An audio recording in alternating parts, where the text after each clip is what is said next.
네, 4주간 감기를 지독한 독감을 앓고 있는 우리 황수산 기자. 네. 네, 그래도 기고만장은 꼭 찾아주셨습니다. 네, 그 정신을 높이 사면서. 자, 오늘 준비한 얘기는 뭐 시장 얘기를 준비하셨다고요? 어떤 얘기입니까? 네, 맞습니다. 올해 들어서 이제 외국인들이 코스피 시장에서 사들였던 금액이 8조 7조 원을 넘어섰습니다. 8.7조 원이 넘어섰는데요. 일각에서는 외국 자금이 대량으로 들어와갖고 시장을 지속적으로 떠받쳐줄 것이다. 이런 전망도 있는 반면에 바로 또 이탈할 것이라는 그런 또 이제 경계해야 된다는 목소리도 나오고 있습니다. 지금 오늘 또 보면은 이제 외국인하고 기관하고 이제 개인하고 확실히 또 나눠지는데요. 이제 개인하고 기관이 지속적으로 팔고 있습니다만은 네. 이제 외국인이 또 오늘은 한 136억 원 정도 그렇게 많이 사진 않고 있는데요. 그래도 이제 외국인 순매수세가 이어지고 있다는 부분 긍정적인데 증권가에서도 여기를 보는 이제 시각이 상당히 좀 나눠지고 있습니다. 그걸 한번 좀 정리해봤습니다. 네. 지금이 2월 중순인데 네. 올해 현재까지 유입된 자금이 한 8.7조 원 정도로 나오더라고요. 이게 네, 맞습니다. 사상 최대 아닙니까 이게? 네, 사상 최대입니다. 지금 외국인 자금이 들어왔었던 게 이제 올해가 만 20년이 됐었는데요. 네, 20년이죠. 네, 자본시장 개방 20년이 됐었는데 실제로 코스피 시장에서 외국인이 얼마나 들어왔는지가 이제 체계적으로 잡히기 시작했던 거는 한 1999년 그리고 2000년 이후로 한 13년 정도밖에 안 됩니다. 이제 그때 이후로 이제 월별로 동향을 한번 쭉 봤었을 때 1월 이제 초부터 2월 중순까지, 초순까지 이제 들어왔던 자금이 8조 7,416억 원에 이르렀었고요. 이게 이제 작년 1월하고 당장 비교를 해보면 눈에 확실하게 띕니다. 작년에 이제 코스피 지수가 이제 1월 말쯤에 2,121까지 올라갔었을 때, 그때 이제 원동력은 개인 매수세였습니다. 작년 같은 기간에 이제 외국인은 1조 4,500억 원 가량을 순매도했었고요. 개인은 3조 원 가까이 사들였었습니다. 올해는 이제 그것과 영 반대되는 모습이 보이고 있고요. 13년 만에 최고치를 보이고 있다라는 부분, 이 부분이 예, 정말 이제 좀 뭐 매섭게 들어오고 있죠. 네, 그렇습니다. 일단 뭐 많이 자금이 들어왔는데 그 돈이 어느 종목으로 많이 그 유입이 됐나요? 우선은 가장 이제 한마디로 이제 조약을 해보면요. 이제 업종이라든가 업종 대표주들이 많은데 낙폭이 컸던 이제 저평가 우량주라고 볼 수가 있습니다. 낙폭과대주? 네, 맞습니다. 네. 우선 가장 눈에 띄는 부분이요. 이제 최근에 작년에 이제 투자자분들의 마음을 정말 혹을 속였었던 그런 종목들에 꼽히는데 OCI가 있는데요. OCI가 작년 4월에 65만 원까지 올라갔었다가 17만 원까지 떨어졌었잖아요. 네.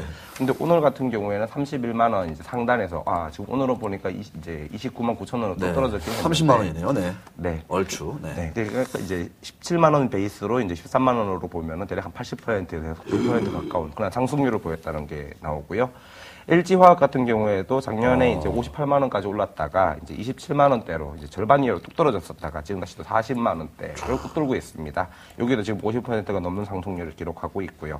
그 외에 또 보면은 하이닉스라든가 삼성전자, SOL, 대우조선해양, 그리고 LG, 한국타이어, 삼성전기, KB금융 등 IT, 뭐 중공업, 뭐 금융 할 것 없이 우리나라를 대표하는 대표 종목들이 이제 외국인들이 이제 순매수 상위 종목이 들어갔었죠. 그 외국인 산 거 보니까 낙폭과대만큼 좋은 호재는 없더라. 네, 맞습니다. 네, 이런 거를 일단 좀 많이 좀 염두에 두고 포트폴리오를 쫙 늘린 것 같습니다. 자, 이준용 군도 뭐 궁금한 거 있으면 좀 계속. 오늘 시장을 보더라도 개인하고 기관은 이제 계속 매도를 하고 있는데 네. 외국인은 계속 사들이고 있어요. 근데 네, 맞습니다. 이 절대적인 규모 면에서는 그 전보다 못한 것 같은데 네.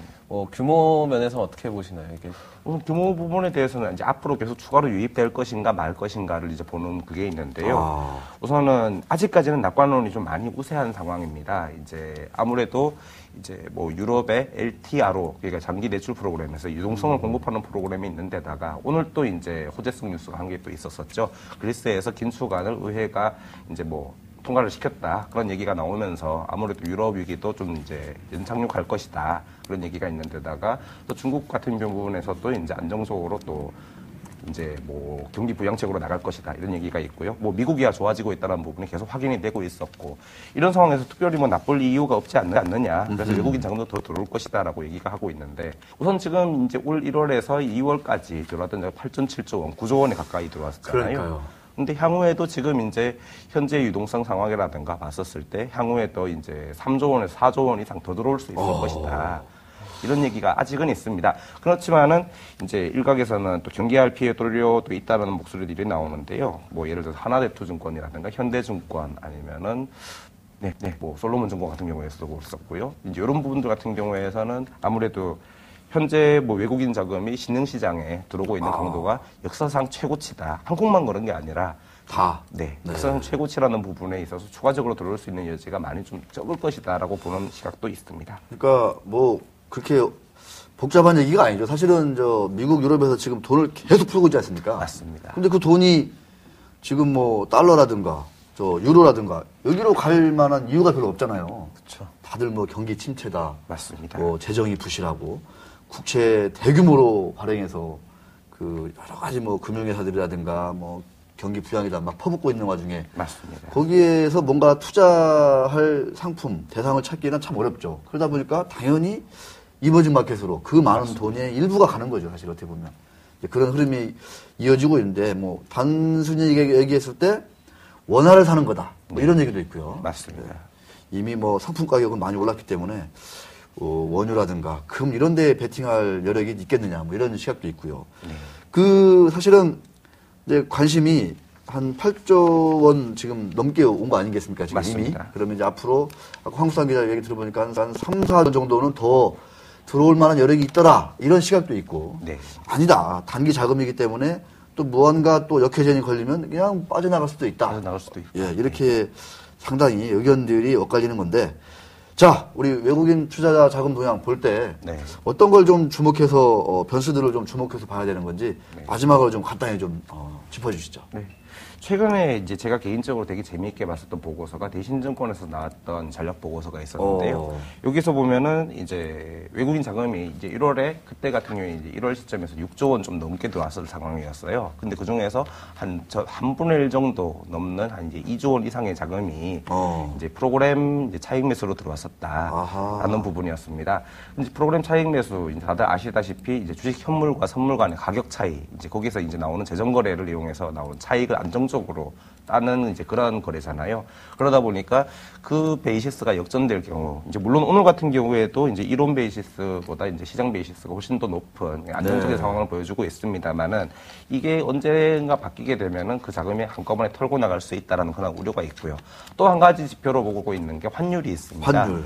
그러니까 저도 지난주에 한번 이제 지난달 말쯤에 기사를 한번 썼던 적이 있었는데 이제 1월 쪽에 이제 외국인 자금이 이제 폭발적으로 이제 유입되기 시작했었을 때 1월에 평균 환율이 1,140원 정도였었고요. 그다음 그게 이제 또 이제 한 2월 초쯤에 왔었을 때, 2월 초쯤에 와서 1,100이 한 20원 정도까지 떨어졌었고, 이번에는 지금 1,110원대에서 왔다 갔다 하고 있잖아요. 근데 이게 한 1,100원대가 돼버리면은 이제 외국인이 환차익으로 얻을 수 있는 수익만 하더라도 이제 3%내지 4%가 될 거다. 그렇게 돼버리면은 이제 환차익 플러스 그다음에 베이시스 관련된 그 부분까지 같이 연동이 돼서 외국인이 얻을 수 있는 수익이 한 4에서 5%가 되면은 예, 한번 털고 나올 수 있지 않겠느냐라는 그런 관측을 또 대신증권에서는 했었습니다. 네. 거기에서 근거로 들었었던 게 이제 2010년도 11월 11일 도이치 때 그때 같은 경우에도 역시 네, 네, 11월 11일이 맞아요. 마침 또 보니까 그 해에 이제 연 저점이었다라는 거죠. 그러니까 외국인들이 이제 환차익을 실현하고 나가기 가장 좋은 시점이었었다라는 부분을 보고 있는데요. 이제 그런 부분을 같이 보실 때 이제 원달러 환율 동향 계속 한번 같이 봐주시는 게 좋으실 테고 그 다음에 선물 현재가 HTS 화면에서도 많이 쉽게 보실 수 있죠. 거기에서 또 베이시스가 어떻게 움직이는지를 한번 봐주시는 게 좋지 않을까 싶습니다. 네, 알겠습니다. 주식시장과 파생상품 시장에서 먹고 네. 또 외환시장에서 먹고 맞습니다. 이게 어느 정도 이제 목표를 달성하면 빠져나갈 수도 있다. 네, 이런 그렇죠. 얘기겠죠.